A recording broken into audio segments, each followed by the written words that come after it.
On today's episode, guys, we have a very special guest, a guru, if you will, Cracka. Hey, welcome. I appreciate that, man. Of course, man. Thank you for having me on here. Of course, thank you for having me, man. I had to journey to come see you, but it was well worth it. Yeah. Would you consider yourself a guru? I just want to start off with that because I'm like, I don't even want to. Would you consider yourself a guru? I would say guru in progress. Okay. So how you doing today? I'm good, man. How are you? I'm blessed, man. I'm blessed. I'm happy to be here. Happy to sit down with you. I've been seeing a lot of your content. I actually had one of my female friends hit me up because she knew I was doing a interview with you today. Okay. And she said she went to follow you. She was like, but he didn't follow me back. And I'm like, well, you got to wait longer than a day. You know what I'm saying? So it's crazy how many people are hearing about you in my side of the world. So I'm honored to be here. That's awesome. Yeah. So before we get into the good stuff, man, this is Lyrik on Ice for a reason. Okay. So we're going to pour up a drink, and then we're going to get back to you guys. All right? I used to hit you up on A Street. Hot as hell like we in Tennessee. Body used to be on AZ. I remember when you tried to play me. Act like you used to hate me. I know.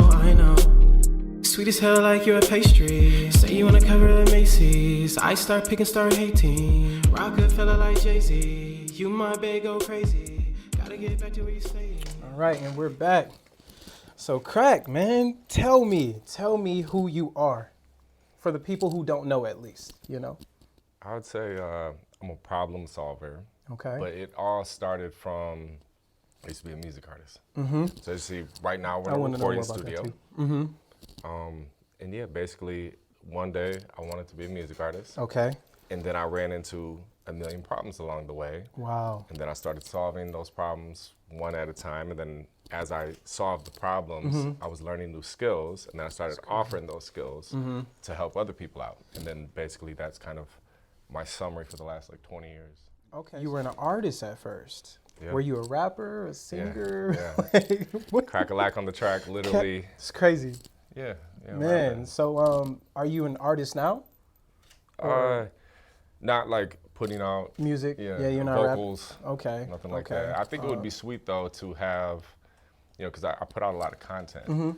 So you know how people maybe at the beginning of one of their songs they sample like a speech. Right. Like I know specifically here at this studio, there's a speech that Rocky Balboa gave, and he's like, "It ain't about how hard you can hit; it's about how hard you can get hit and keep going."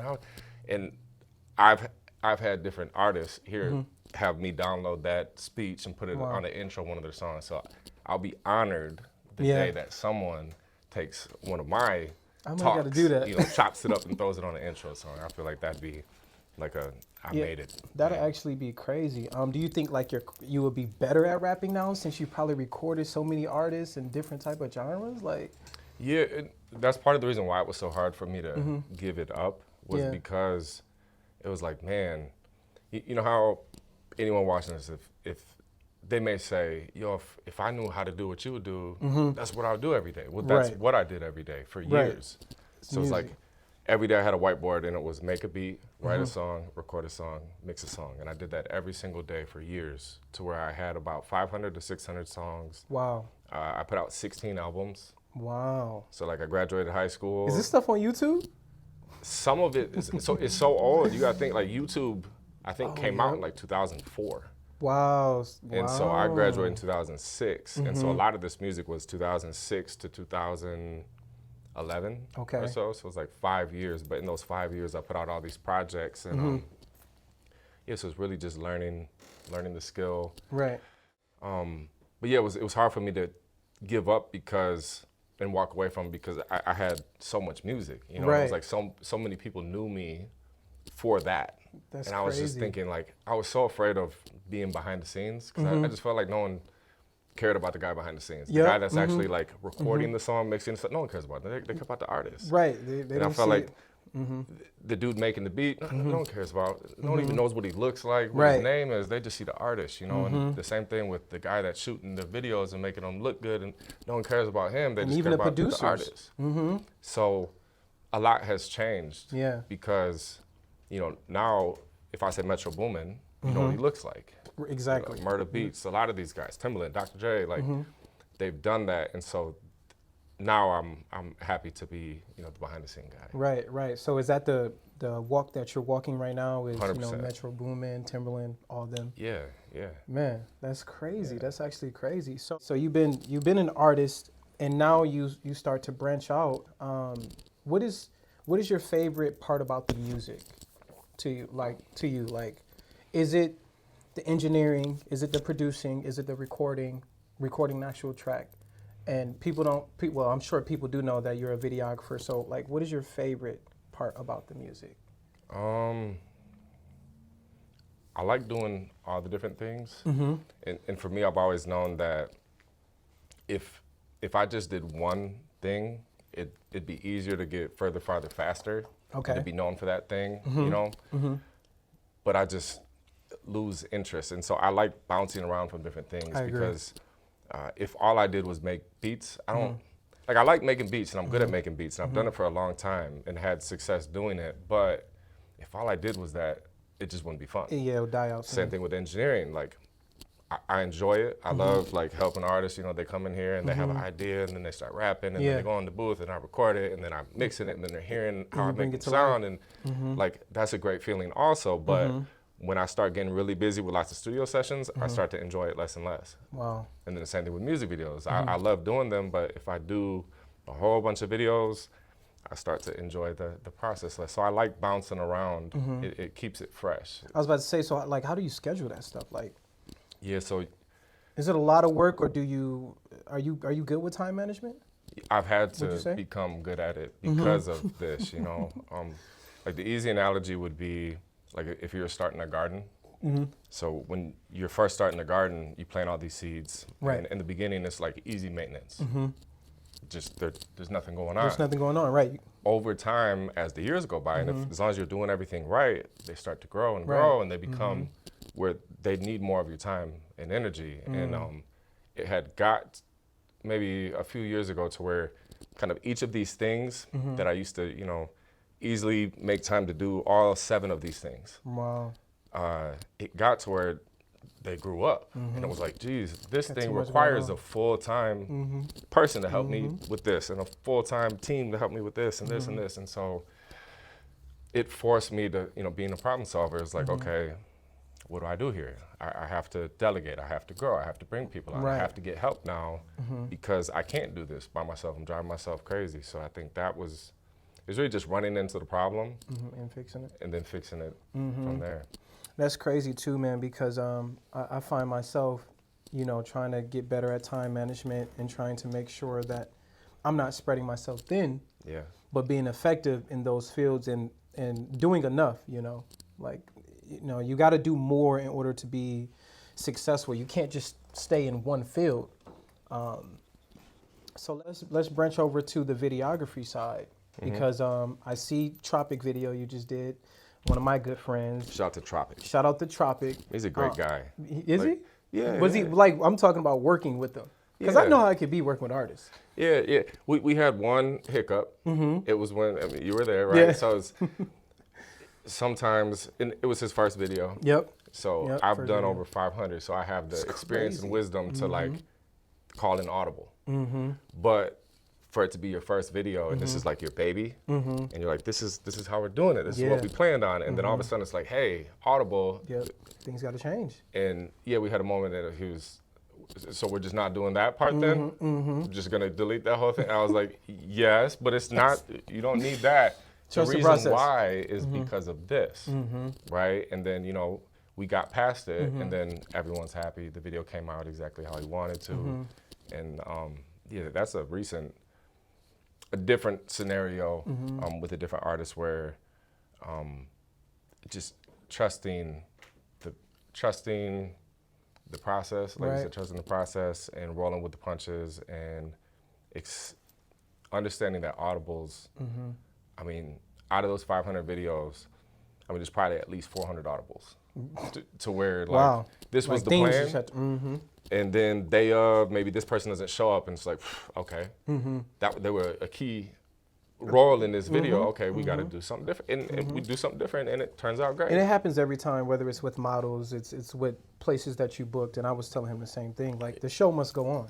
Yeah, and certain ideas sound like good ideas until you're starting to put it together, and you're like, this was a really good idea, and I actually don't like this idea anymore at all. I think we should get rid of this whole idea and replace it with a new idea. And then, you start talking, brainstorming, and then you come up with something new that wasn't even in the plan originally, and then that's better than the original plan, and that's how things... But see, that's why I think you need a guy such as yourself who knows all of these things. Yeah. You get what's... I think the chemistry is important. Do you think that the chemistry with the artists are important at all? Yeah. Or, because I think that, like, if I was to work with you, I got this image, but you're looking at the platform, you're seeing everything going on, you're like, this is not going to be able to go this way. Yeah. And that artist probably look like, hey, I paid you to make it happen. Yeah. So, there's been maybe a handful of times in the last maybe like 6 years or so where I could just tell it's like quitting before you've put in enough. So there has been times where videos were a lot cheaper back then, and I'm just like, hey, it's not working out. I'm gonna give you the deposit back. Just best of luck in the future. And they're like, oh, do you want to reschedule? It's like, no, I actually don't even want to work with you. Yep, just best of luck in the future. I can just tell we haven't even. There was a time I was out of town and doing a video while I was visiting like a friend, and then trying to squeeze in some work at the same time. And I only had so many hours. The sun was going down. I didn't bring lighting equipment with me, and I could tell this artist was super picky and asked, should I have my hair like this, my hair like this? I'm like, dude, I don't know. I don't know, man. Like, I'm worried about what I'm doing. You just look in the mirror. You decide what looks best for you. Kept going, what about this, what about this, what about this? And I'm like, bro, okay, the budget's only this. I was trying to do this. I can tell that at the rate we're going with my experience that this is going to be 20 plus hours. You're not going to be happy with the end product. Like, I'm not getting paid enough to do it. Exactly. I'm just going to quit right now. I can see, that's why I have visionary tattooed is, it's being able to see the whole big picture where a lot of times people, all they see is kind of. Yeah, a lot of, I think that's a flaw on the artist side too. All artists do is see what they're making. They don't even know whether it's good or bad. Yeah. They just, and do you get a lot of that coming in, engineering artists? Like I get a lot of everything. Just, sometimes it might be like. I see you trying to save yourself. You don't say nobody sometimes trash. It might be, I'll ask them, because I know that the artist is always going to be way more tied to the song than I am, because like if you ask me right here, right now to do a video for you, and you played me the song, I'm hearing it for the first time right now, but you found that beat, you listen to it over and over and over again, and this is where like me used to being an artist comes in and helps me, because I understand the process that the artist goes through. It's that consideration. Yes, so I'm considering the fact that you sat there for hours and listened to the beat and came up with the concept and came up with the lyrics, and then you wrote the lyrics, and then you went to the studio, and then you recorded it, and then you recorded certain parts over and over and over again, and then you listened to the process of it being mixed and mastered. Now you've listened to it over and over again, and you're coming up with ideas for videos. Then you finally decided, I want to shoot a music video. Who should I have shoot it? And then you're still listening to the song. And then you finally reach out to me. So you have that big of an investment before I'm hearing it for the first time. So I always start with, what ideas do you already have? Right. Because I know that, all of that. So do you think when you're recording artists, man, like I want to stay on that, do you ever tell artists whether their music is good and bad, or do you just do your part, Like is that, because artists look to the engineer, like, hey, some artists depend on the engineer, some artists just come in and do their thing, I read the room. I read the room. You can tell sometimes if an artist is like, man, I don't really like the hook, and let's say I don't like it either, I'll be like, I don't either. Yeah, right, okay, perfect. Easy to say. Right. But if they're like, this is a banger, what do you think? Oh my gosh. I'm not a yes man. And so I would rather be honest. So I'm very unapologetically authentic to me. And so I want my cosign or my stamp to mean something. So I don't say, I hardly ever say this is a banger. Right. So I feel like I say this is a banger when it's appropriate. When when it actually is a banger. Because, just it's being able to read the room, having some people skills, and you know, sometimes you can just tell if a person is super in love with it and you don't like it at all. I just stay quiet. Right. But if they're asking, if they're and I looking can tell for that they input. can take it or whatever, then I'll find ways to do it. One thing that my dad taught me is like the Oreo cookie, where you give a compliment, you say what needs to be said, then you end it with a compliment. You know, so it might be like,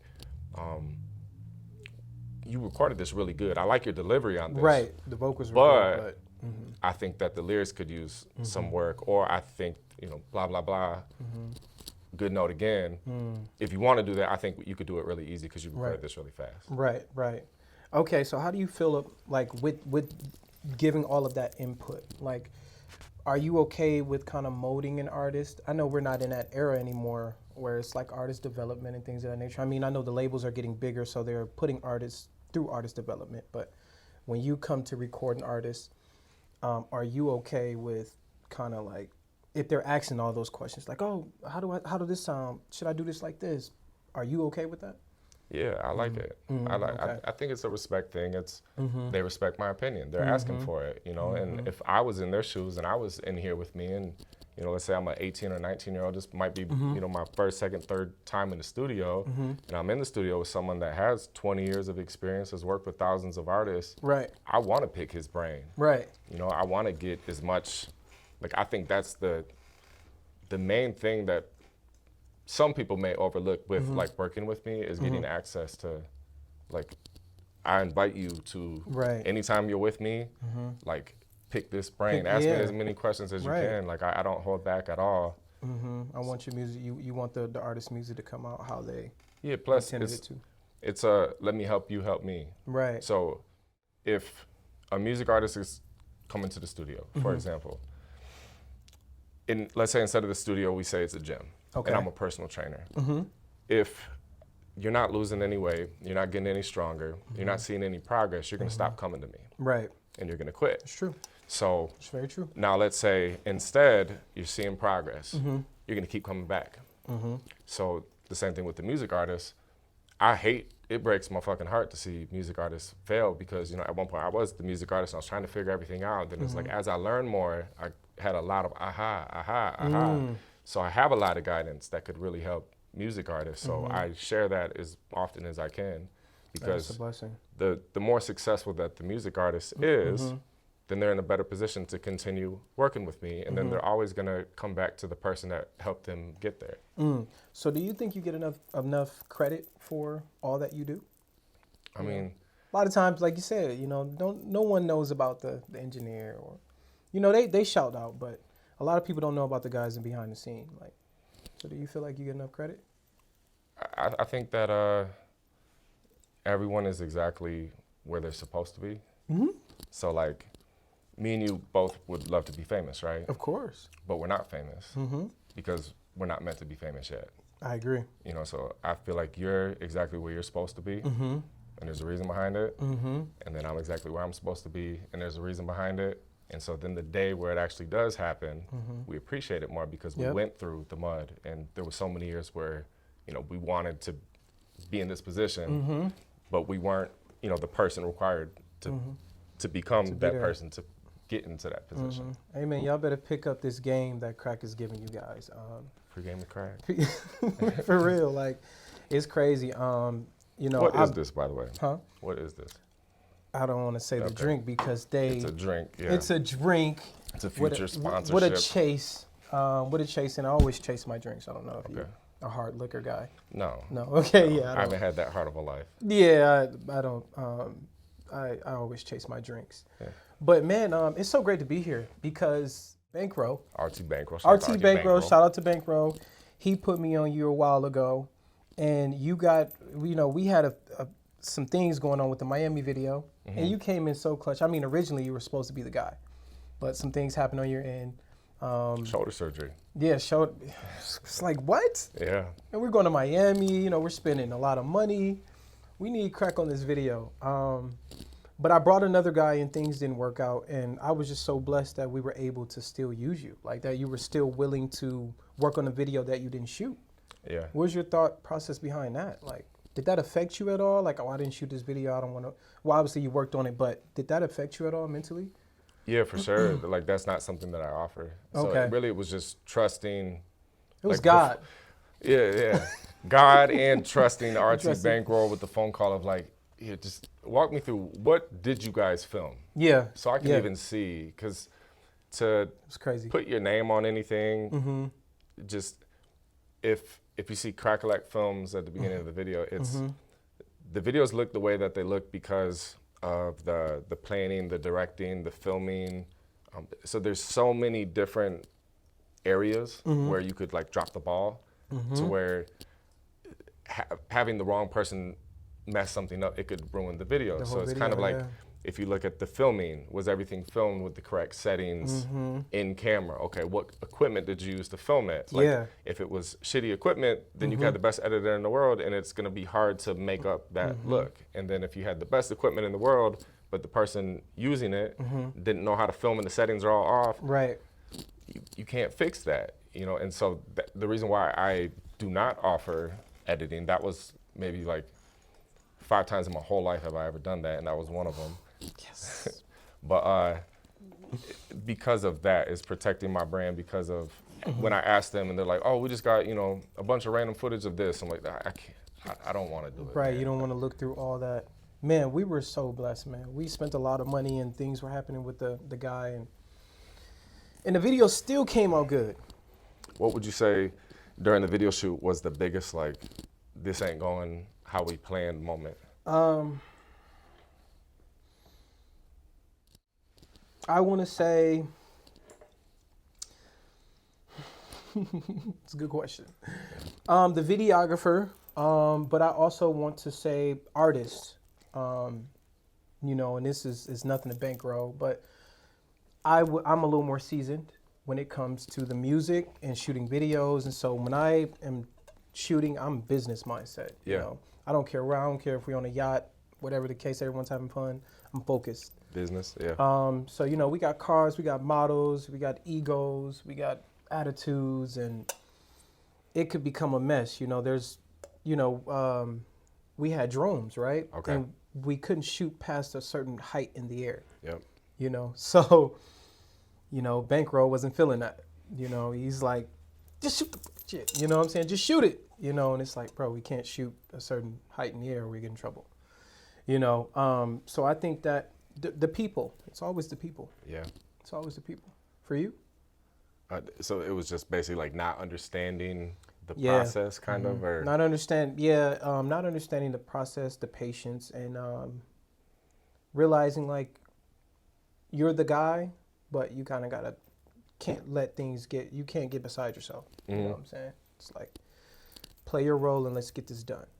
Yeah, I would say one of my videos where I like left and gave the guy a deposit back was, it sounds like dealing with, like cameras can only do so much. So much, yeah. And so like the guy was like, here's how the video is gonna go. And it was his son. So he's like, I'm gonna have my son, and there was like a river.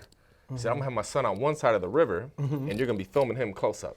But then the girl's gonna be on the other side of the river, and it's gonna show her at the same time. And I was like, okay, so that's not possible. Okay. Well, I thought you're the man that can do it. I never said I could do that. Right, like what? And then, yeah, just the talk. And this is 6-7 years ago. Just years ago. So thankfully, it's been a while since I've right. ran You can into talk some about this stuff. now, right? Yeah. But, yeah, in those early stages, you know, and I think that comes with pricing, too. It's kind of like when you're just getting started with anything, your prices are going to be either free or very low. And so you're kind of working with a lot of those not super desirable artists, you know, clients to work with. And then as you like work your way up, you start getting to a point where someone has to respect you in your work to pay the price that you want. And so I think that's what comes with charging more and attracting better clients. And that's what's crazy, because I was asking Tropic, you know, how much did he pay? I was like, damn. But it wasn't that bad. It's like that It wasn't that Kevin bad. Hart clip Yeah, where it he was- asked Don Cheadle Don, how old Don, he was. 56. Damn. Yeah, but you know, you were there 9 a.m. It was like a 12-hour The whole day. day. 14-hour day or something. Yeah, I'm like, oh, okay, I see. And then to see the product, it was like, bro, I would give him my whole savings if you're gonna do that. You know? I appreciate that. Oh yeah, 100. No cap. Listen, when y'all see the video, you'll see why. So I was a little shocked, but at the same time, you know, it's that time, you know, especially when the quality, you had to damn near come up with the whole video on the spot. You know, I remember sitting with you that day and trying to throw you ideas and trying to figure it out. Because that's one thing. So with Tropic, super creative. He's very artist. I would say he's an artist. And lots of ideas, cool, unique ideas, and it's. When I'm doing the video, I'm telling the story. So I'm like, cool idea, another cool idea, another cool idea. On the video though, how do we make it make sense? So because I'm shooting it and I'm a little confused. That's crazy because they come into you with all this stuff on his plate and you're like, wait, we got to arrange this stuff. It's almost like hot dogs, shrimp, peanut butter jelly. All good things, but if you want to put them together, we got to have a little strategy. We got to figure this out. Structure. You know, the structure of it. Of like, okay, so how could this lead to that? Oh, now it makes sense. You see, so it's thinking of that, like just solving the problem. And that's amazing to have you be that guy. That's why I call you a guru, man. You're everywhere, especially on social media. You have to be now. Talk to me about social media, man, because I mean, I'm seeing you on social media everywhere. I'm seeing marketing things. I'm just like, this guy's everywhere. You know, when somebody start popping, you start seeing them everywhere on social media. Yeah. That's you. Oh, yeah, thank you, man. That means I'm doing something right. But it's a love-hate relationship. A lot of people, they'll be like, man, I like to just be in the moment. And I don't like worrying about like, there's a lot of people that do some really cool shit, but they're just not capturing it. So even I've had like rappers where they're, you know, talking about the rapper stuff, living that lifestyle, but then also they're actually doing it. And so like proof is showing that you're doing it. And I had a lot of artists where they're just like, man, I'll just be in the moment. Right. It's like, you have to do it. It's that sacrifice of, okay, I see the power and the benefit of this, like doing these podcasts and then taking the time to like make clips out of this to get it seen by more people. Just people, so then it directly benefits business too, because people buy from people that they know, like, and trust. And so how do you get people to know you, like you, and trust you is they have to see you consistently over a long period of time. And so that's where like social media and putting out the content. And we're in that era now too, so it's like, as an artist, this is what you're supposed to do, right? Absolutely. I think it's really hard for a music artist to go from like 0 to famous strictly from music. Right. Because you can hear the music, so that's like the product. And so unless you're a very rare case of like amazingly talented, like there's a guy that went viral, Richmond, something man in Richmond, and he did his guitar and sang this song from, so it was like a redheaded guy with a beard. Super, but that was a very, very, very rare case of talent. Right. So he's playing an instrument and singing, whatever. And then the story was very relatable. It's talking about like giving in your whole life and getting so little in return and stuff, and just clocking in and clocking out every day and stuff like that. So he had a very relatable song. But I think that showing more of who you are, because then it makes people like, makes it easier for them to be drawn to you. Right. There's more things that you're talking about and sharing that they can relate with. So I think you having this podcast is like phenomenal for you. Yeah, man. I mean, coming from the artist side too, I feel like you know, being an artist and now you're diving into all these things. So that's what I'm doing. I'm like, man, I think this might be my thing. Yeah, I think podcasting is the future because for your personal brand, okay, I think the best way to grow is short form content. Okay.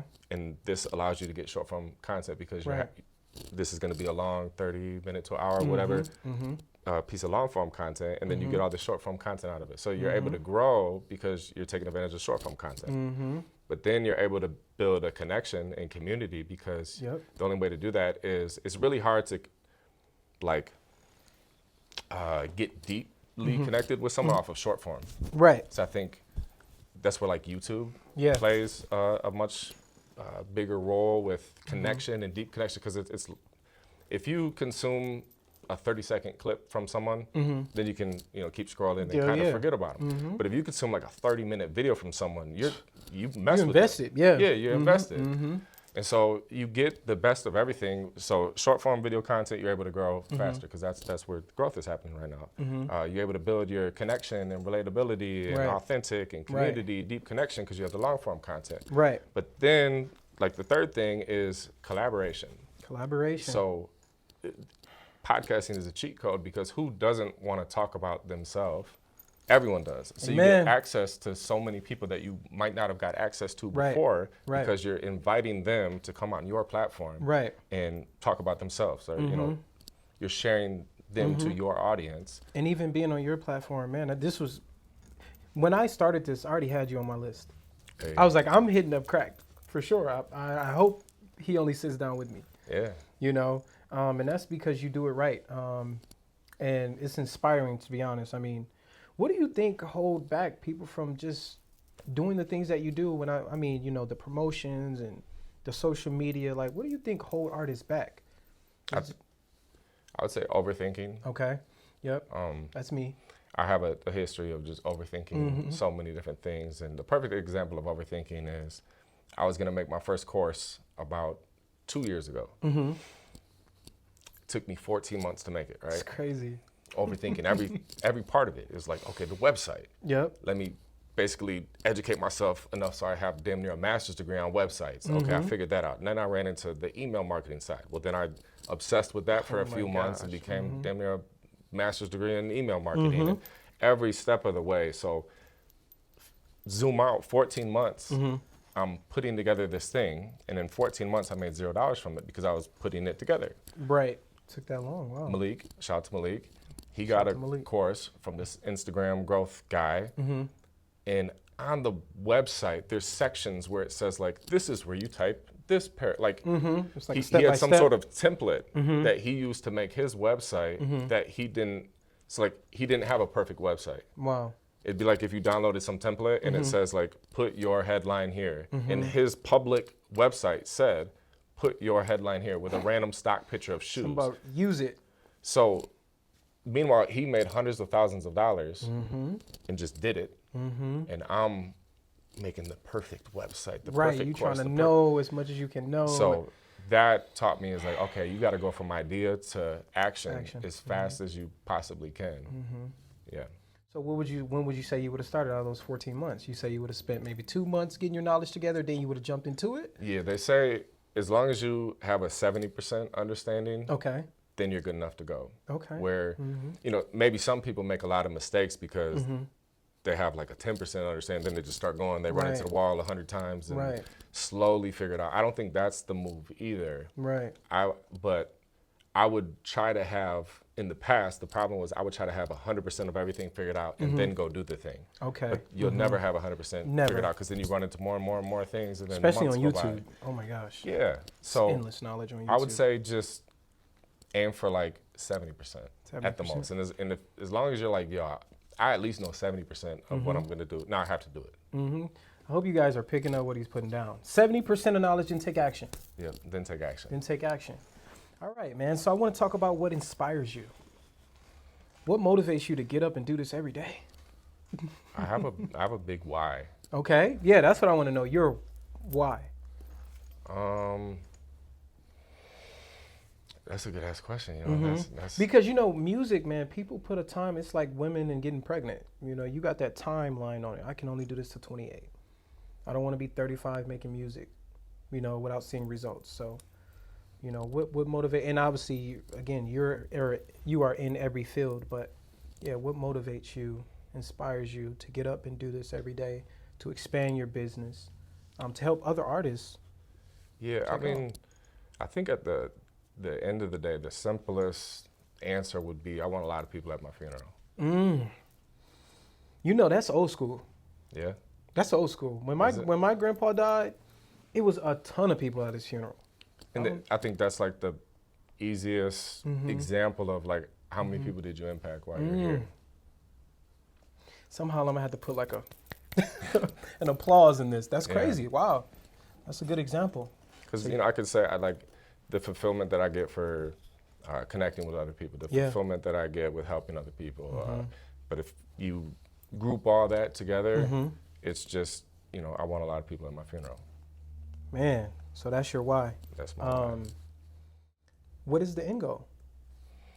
Is it to be? We're not going to say Metro Boomin or Timberland or that guy. Is it? But you know, what's your end goal? I think the term mogul. Mogul. It's huge. Yeah, so it's more of like, you know, Wow. when Diddy got started, it was like executive producing projects, stuff like that. Then it was record label, then it was clothing line, and then he really was entrepreneur. Yeah. You know, and doing a lot of different things. And that's what I see, you know, for myself also is like, it, you know, started with music producer, audio engineer, and music video guy, but then it's really developed more into an entrepreneur. I was just about to ask, have you always had this mindset? Or did it just kind of come along as you were reaching those problems, as you say? I'd say a little bit of both. Like I remember, you know, selling stuff all through like school, you know, different stuff, you know, and math was always my best subject in school, you know, so. I mean, the numbers got to add up, man. If the numbers don't make sense, something ain't right. And I do a lot of reflecting where I like randomly text friends or, you know, family members, and I'm like, what is one thing that you come to me for advice on? What is something that you think that I need to improve on? Like random stuff like that. Self-evaluation. Exactly, and I'll do that. I mean, Malik's sitting right there. I've done that to you at least like 4 times, I feel like, in the last year. But it's so good to have, I mean, shout out Malik, first of all. Shout out Malik. I'm gonna tag you too. Bocadicious on Instagram. Yeah. Basically, any of my pictures on social media, he's the one that probably took them. That's short form video content, he's the one that's filming and editing it. You need that guy. I mean, how important, and we're gonna dive back, but how important is it to have a team or to have at least that one person, like, you know, or pushing you, whatever it is. Yeah, I mean, it's a game changer. It's a game changer. But I think a lot of people, you got to get momentum on your side. Okay. Because there's a lot of people right now that don't have any momentum, but they want the team. So they're kind of just like in this cycle of like, I don't have any momentum because I don't have a team. But you don't have a team because you don't have momentum. Right. It's like the Austin Powers Fat Bastard where he was like, I'm unhappy, or I'm fat because I'm unhappy, and I'm unhappy because I'm fat. And it's like this cycle. It's a cycle, yeah. So yeah, you got to get momentum. So for years, I was solo dolo content, just some way, somehow managing to do all these different things completely by myself. And then it slowly got to like, okay, I want to document the process, like when I'm doing videos or when I'm making beats, and I can't hold the camera and make the beat at the same time. It's hard. And I can't hold the camera and like shoot a video at the same. It's hard. So then it got to, okay, I'm at ground level. I clearly can't afford a professional to follow me around. So let me find a friend that I can be like, yo, I'm gonna give you 20, 30, 40 bucks, pay for your lunch. Can you just come help me out, hang out with me today, whatever. And so it started with that for, you know, a year or two. Wow. And then it got to my wife, girlfriend at the time, she was my cameraman for a few years. It was like, it's a way that. It's crazy. Like with being an entrepreneur, a lot of my time is going into this. So if you're with me, it's a way for us to spend a lot of time together. Man. So she ain't holding your camera. She ain't real. She ain't real. That's crazy, man. That's crazy. It's hard to find that partner who would support you and be there for you. And I'm glad you found that. Thank you, man. That's and huge. I think if anyone is with someone out there and their partner does not want to and they're not interested in holding the damn camera, then you need to get rid of them as fast as you possibly can, because the odds are already stacked against you. Yep. Like to actually do the thing is so fucking hard. Yep. So you need as much luck in how you make it lucky as you put the odds in your favor. So you surround yourself with people that are going to help you do that. So the closest person to you is going to be your spouse. Wow. So if the closest person to you is not pushing you to get there, she's pulling you back. She's pulling you back. So now you're making it impossible for yourself. And I mean, even more adversity.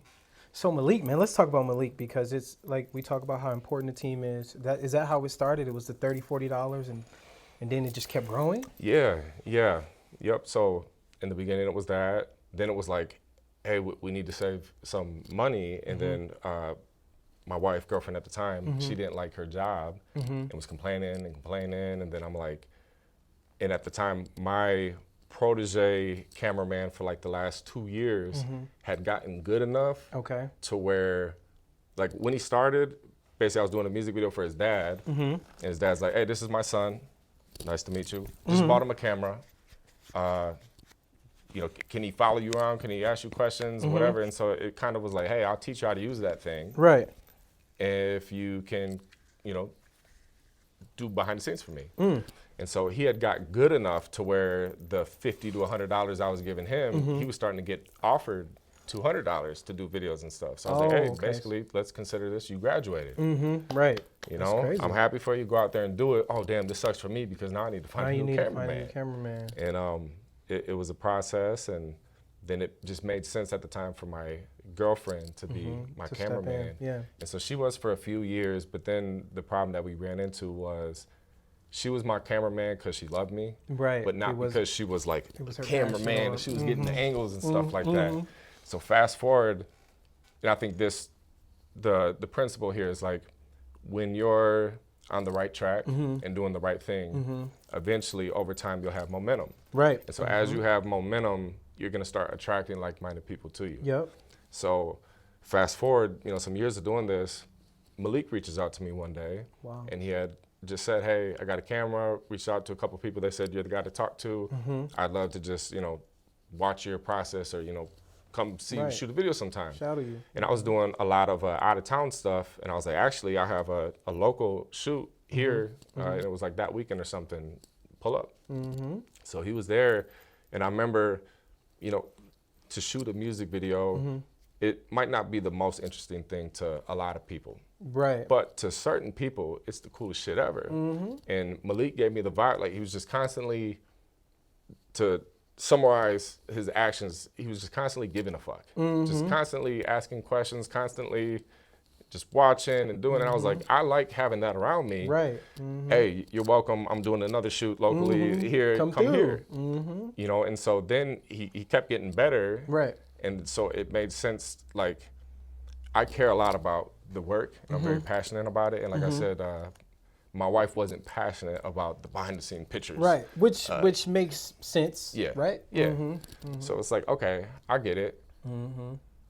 He gives a fuck. He cares. So I think he's gonna take over your role. Okay, cool. And you know, and then my daughter's 11, and so now with my wife, like her main role is just holding down the house. Okay. Holding down the house, helping out with daughter. Every woman would want that, right? Absolutely. And she's a lucky lady. She's got the role of a lifetime. Right. Oh man. So let's get a little bit more back on the music. What is your favorite genre to work with? Because I've seen on your Instagram you've worked with different type of artists. Yeah, R&B, some country, rap. You know. I think it kind of goes back to when you asked me, like, do I like producing a video or engineering, which one more? And I'm not in love. Like, I like all of them. All of it, yeah. But I like bouncing around. Right, so the same thing with what genre do I like? It's mostly 80-90% like rap. Rap, okay. But then I remember when I got my first country video, it was like, oh shit, this is cool. This is different. Like, I've never been on a farm. I watched that too. I was like, oh my gosh, you got the boots on, you know what I'm saying? The hats. It was totally different, but it was cool. It was like, I have all these skills that, you know, have been for like rap music videos. Right. These same skills apply for the country music videos. Right. And I also have a unique flavor to it because my whole background is rap videos, where maybe the typical country videos, maybe their whole background is country videos. Right. I literally, the day before, I was in a trap house with guns and money and stuff, shooting a music video, and in Indianapolis, and the next day was on a farm. You on a farm with cows and horses. And is that where Cracka came from? Where'd Cracka come from?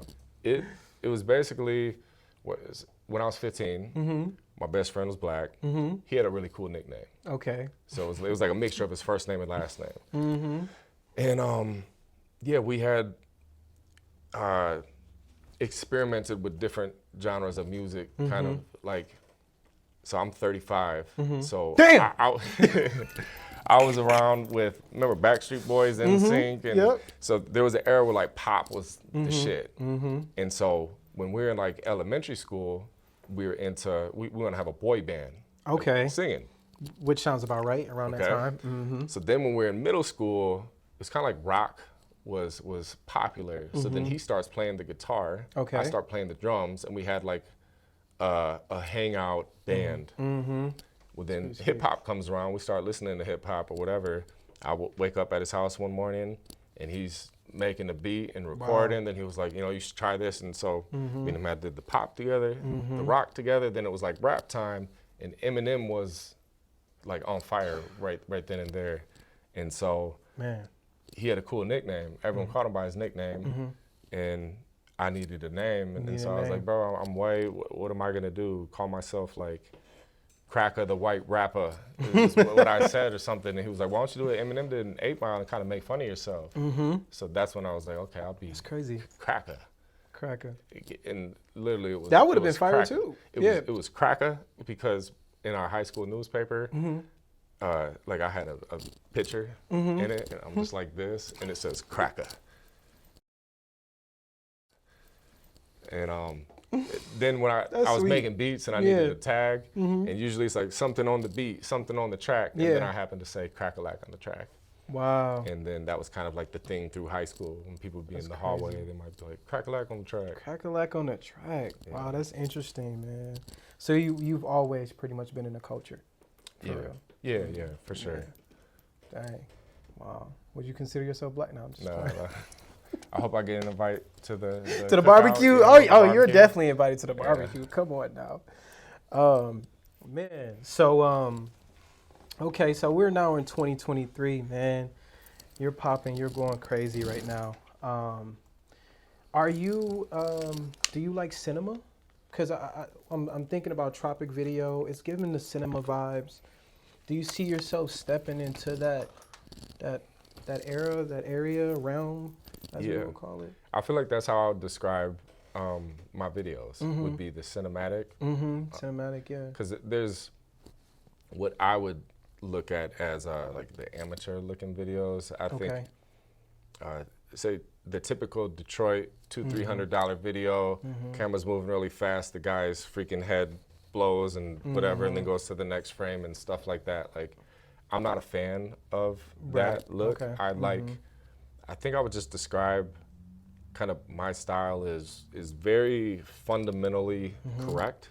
So it's kind of, even with my mixing process, I've had different engineers that worked here, and there was a time where everyone was basically drooling over all these fancy different plugins and stuff, and it's like the stuff that I would use, it's all the fundamental, like in mixing, it's EQ, compression, reverb, delay, like very simple stuff, things, right? And the same thing with the videos. It's, I come up with an idea for the direction of the video, the different scenes, and then as long as everything is like well lit, well shot, the right settings and camera, it's gonna look good. Right. And so my editing, it just supports what was already shot. So the editing doesn't, it's not like this crazy editing and After Effects and stuff like that. It's, I've always liked the more simple. Like, Yeah, because I think about Michael Jackson, man, and he's the guy that made the music videos cinematic. Yeah. And it's amazing to kind of see that. I'm that type of artist too. Yeah, like that's what I you like the movie. Yeah. Yeah, hell yeah. I'd rather not be performing all in the camera. You know, I want people to sit down and watch it. Yeah. You know. So seeing you do that with Tropic really kind of inspired me. Like, man, I might gotta. That was a really good video. It was, man. I mean, stay tuned, you guys. You really brought that scene to life. Thank you. You know, I see you manage an artist. Yeah. Man, how was that? That's new of this year, as of this year. I was about to say, did we want people to know that? Yeah. Oh, okay. I was about to say, man, you know, you might have people hitting you up for management. It will a lot have, and it's more so just I enjoy doing it. Like I said, I have the knowledge of what music artists should do. Okay. I just don't have the time to commit to managing that many artists. And there's a reason why, like, Nelly, for example, remember Nelly, Country Grammar? Okay, so Nelly blew up first, and then he put on the Saint Lunatics, and then there was like a single member of Murphy Lee was put on, and then the same thing with 50 Cent. It was like all the time and energy went into 50 Cent to get him to blow up. Right. Then all the time and energy went to, I think it was like Lloyd Banks or maybe Young Lloyd Banks, I Buck, remember and them. then you know, then he had G Unit and then Tony Ayo. But it's like you can only have really like one priority or two or three. Right, especially dealing with artists too. Yeah. So the hardest part is you're managing another person. Because like when I was getting into it, I was just looking at it from the numbers and the business side of things. Right. Like, okay,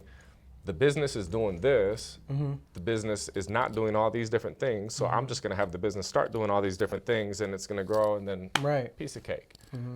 But then once you actually go to do the stuff, you realize that you're managing it's another person. And so and that was my thing. I was going to ask you, like, how should an artist come to you if they wanted to be managed? Like, they got to have they that can't momentum. be on the ground level, or they got to have that momentum that we talk about. Okay. Yeah, they got to have some momentum because it's just got to be worth the time of the other person. And so, like with Speed Gang's situation, Shout out Speed Gang. Shout out to Speed Gang. By himself, he had got him into a position to do all these crazy things and you know, generate lots of money.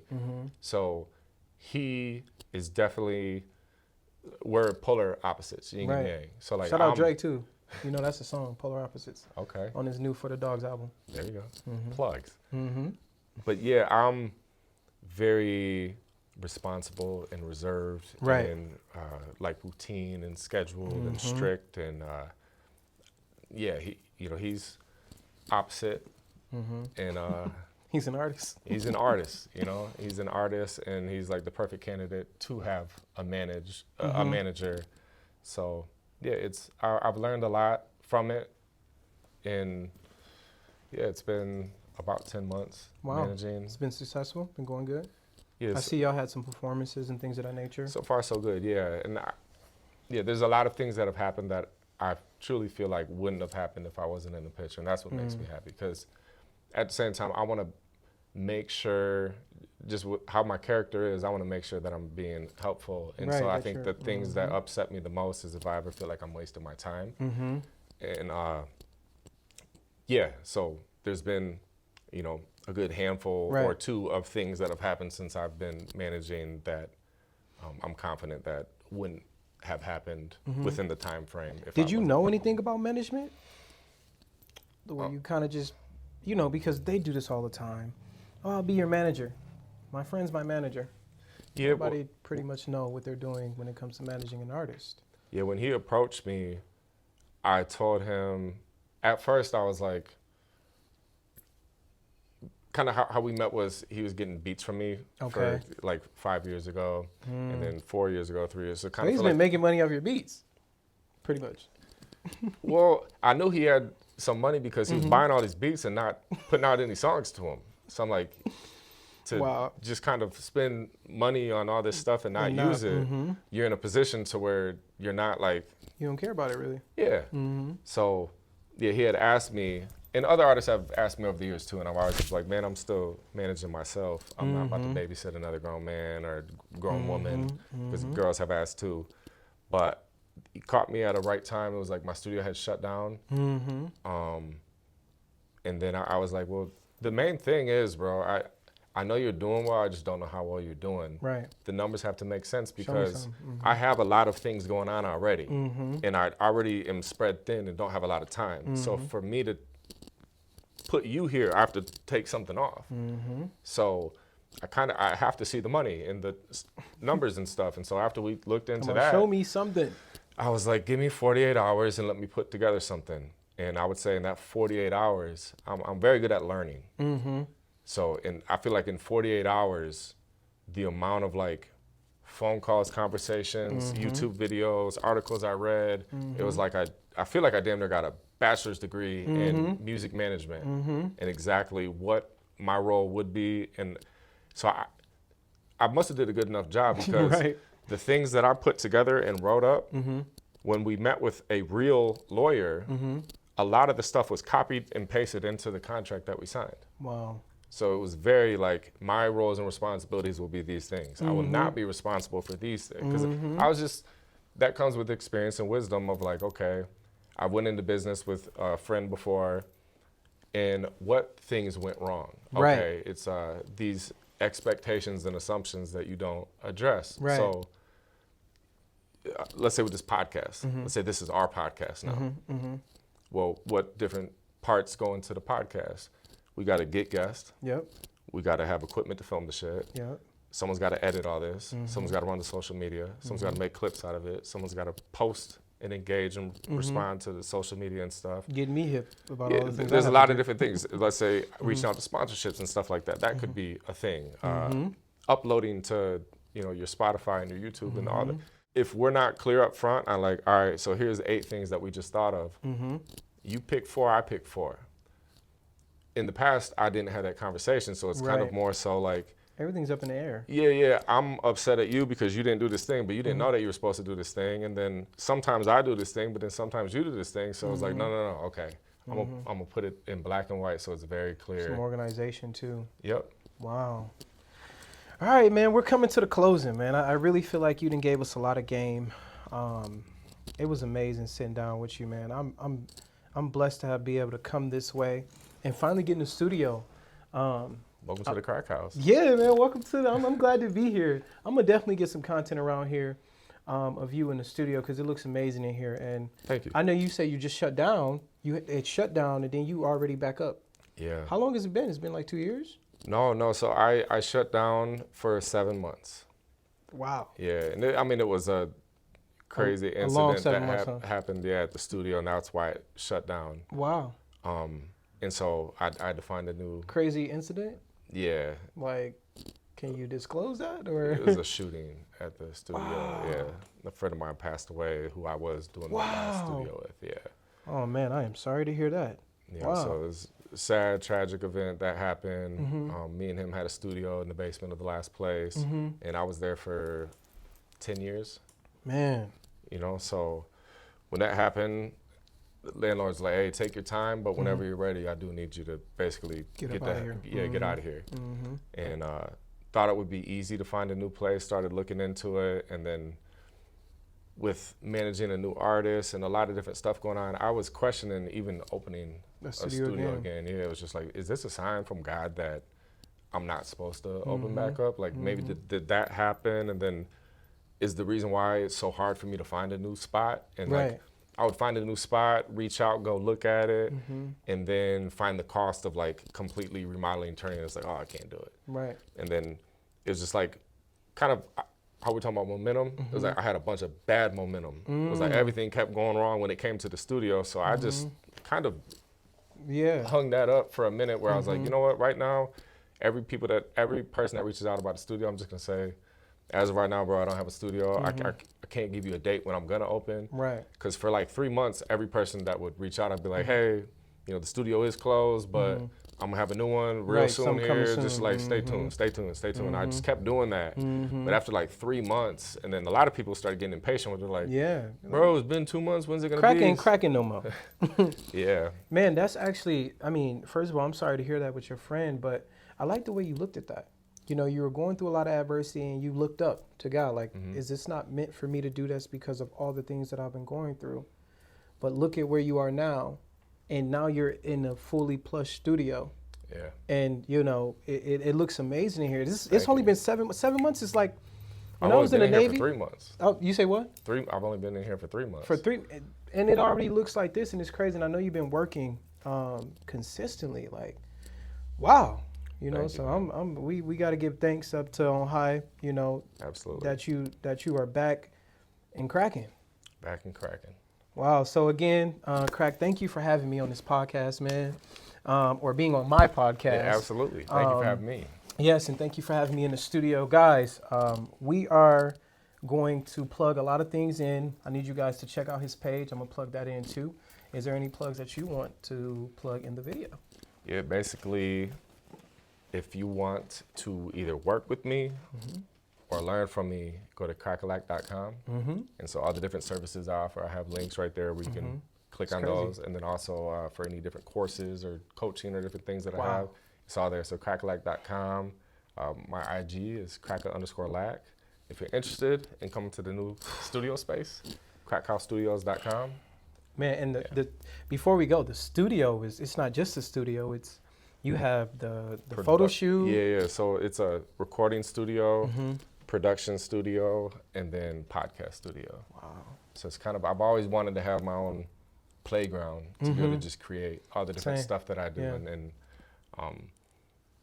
that's what I ran into a lot with the last studio. It was like similar to this, like a nice room for a recording studio. But then when it would come to like shooting videos and stuff, I didn't have the space to be like, man, let's put a throne and put a fog machine and do this. And it's like, I never had the space. And now I do. I've been going crazy, having fun in that front room. Man, I'm blessed to be able to just be up and close. You know, it's hard getting next to the guy. And I'm right next to the guy. 48 Laws of Power. I appreciate that. So again, thank you for having me and vice versa. You guys stay tuned. This will be dropping soon. You know, gotta have nice some. hoodie. Yeah, that's a nice chain. You represent around here. You know, you gotta have some type of gear on. How to to tell I'm represent in yourself. We all know that, right? Yeah, if you're wondering where I got this shirt, it's one of Lazy Clothing. I remember when you tried to play me. .com. Act like you used to hate me. I know. Are you Yes, connected with Tell that? like you're a pastry. Say you wanna cover the Macy's. I start picking, start hating. It aligns with the whole, You my big for go me, World Legacy Gotta is get back to where where I you stay. put all Gotta of my get back like, to where you inspirational, stay. motivational. That's like this. That's You's a bad man. one life, one legacy, world legacy. What's yours gonna be?